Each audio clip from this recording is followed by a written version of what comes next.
নতুন বছরে অনেক গান গাইতে চাই, অনেক গান। ব্ল্যাক লিস্ট বা কাউকে দমায় রাখার যে চেষ্টা, এগুলো আশা করি নতুন বাংলাদেশে হবে না। এটা তো আসলে প্রত্যেকদিন জন্মগ্রহণ করে না, একটা আলাদা ট্যালেন্ট প্রতিভা নিয়ে জন্মগ্রহণ করে। আর আমরা তো ভাইরালের ব্রিটিশ ভাইরাল, আমরা আমাদের ক্যাসেটের সময় ভাইরাল।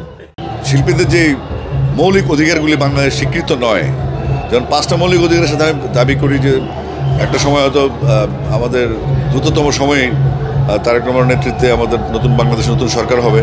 যখন হবে আমরা আশা করব যে শিল্পীদের এই মৌলিক অধিকারের যে জায়গাটা, অন্ন, বস্ত্র, খাদ্য, বাসস্থান, চিকিৎসার সাথে বিনোদনটা সংযুক্ত হবে, এটা দাবি থাকলো। নতুন বছরে যে কনসার্ট নিয়ে ব্যস্ত আছে, এখন ভালো লাগছে, প্রচুর কনসার্ট। আর নতুন বছরে অনেক গান গাইতে চাই, অনেক গান। বাংলাদেশ উৎসবমুখর থাকুক, গানমুখর থাকুক, শিল্পাঙ্গন সজীব থাকুক, এটাই চাই। 20 তারিখ কাতারে একটা এক্সপো আছে, ওখানে ফেয়ার কাতারে, ওটা আমি যাবো। 20 তারিখ কনসার্ট, আবার এসে 25 তারিখ বিপিএল করবো। 28 তারিখ আবার বইটিনতে প্রোগ্রাম আছে একটা হবিগঞ্জে। এরকম মোটামুটি স্কেজুয়াল আছে। 31 আমি কখনো করি না। 31 আসলে আমার কাছে টানে না, ট্রুলি। আমরা নিজেরাই যতটুকু পার্টি করি আর কি, যতটুকু সম্ভব। হ্যাঁ, প্লেব্যাক তো এই শুরু হবে, 1-2টা সিনেমা আসতেছে আস্তে আস্তে। আশা করছি দ্রুতই ভয়েস দিতে পারবো।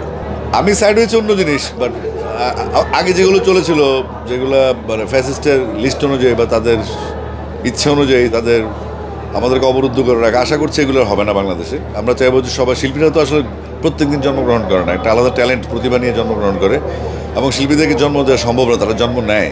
তো সুতরাং শিল্পীদের প্রতি যথাযোগ্য সম্মানটা বজায় থাকবে, শিল্পাঙ্গন মুখরিত থাকবে, এবং এই যে ব্ল্যাক লিস্ট বা কাউকে দমায় রাখার যে চেষ্টা, এগুলো আশা করি নতুন বাংলাদেশে হবে না। আমি তো ওটা পেয়েছি, 12 গানের ক্যাসেট, মানে একটা কোনো না কোনো গান বের হয়ে আসবে। আমাদের পরবর্তী জেনারেশন, বিশেষ করে 2010-এর পর থেকে যে জেনারেশন, তারা রিয়েলি আনফর্চুনেট যে তারা আসলে 12 গানের অ্যালবাম পায়নি, সিডি পায়নি, এবং প্রোডাকশনও নাই। নতুন প্ল্যাটফর্ম চলে এসছে, ভার্চুয়াল প্ল্যাটফর্ম চলে এসছে। তো সেখানে আমাদের নতুন প্রজন্ম ভালো করছে। আশা করছি যখন 12টা গান হয়ে যাবে, তখন তারা একটা সিডি করতে পারে। সিডির প্রচলনটা খুব কম, যেহেতু ভার্চুয়াল চলে আসছে। তো আশা করি তাদের যে গানগুলি আছে সেগুলো সন্নিবেশিত করে তারা জুকবক্স করতে পারে, ওই 12 গানই থাকবে। ভাইরাল বলাটা আসলে মিউজিক সাথে যায় না, কারণ যারা ভাইরাল তারা একটু জামের মতো হয়, আড়াই দিনে আয়াত নিয়ে আসে। তো যারা সলিড তারা টিকে যাবে, ভাইরালগুলো কদিন ভাইরাল থাকবে। আর আমরা তো ভাইরালের ব্রিটিশ ভাইরাল, আমরা আমাদের ক্যাসেটের সময় ভাইরাল। তো সুতরাং ভাইরাল শব্দটা আমার কাছে এটা আপত্তিকর মনে হয়। আমার মনে হচ্ছে যারা গান গাওয়ার চেষ্টা করছে তারা তাদেরকে ফোকাস করার চেষ্টা করছে, এটা দোষের কিছু নেই এখানে। কিন্তু এটা আমাদের সংস্কৃতি মনে রাখতে হবে, সব কিছু দিয়ে তো আর ফাইজলামি চলে না। যে আমরা প্রেজেন্টেশনটা কীভাবে দিব, সেটা তরুণ প্রজন্মকে অবশ্যই মাথায় রাখতে হবে, যেন দীর্ঘমেয়াদী বা একটা লংজিভিটি থাকে তাদের ক্যারিয়ারে।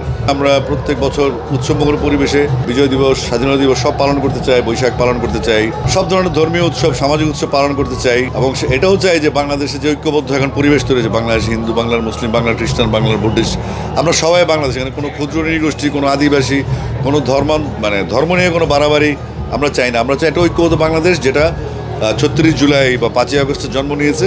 এই ঐক্যবদ্ধ বাংলাদেশ এগিয়ে যাবে, এটাই প্রত্যাশা।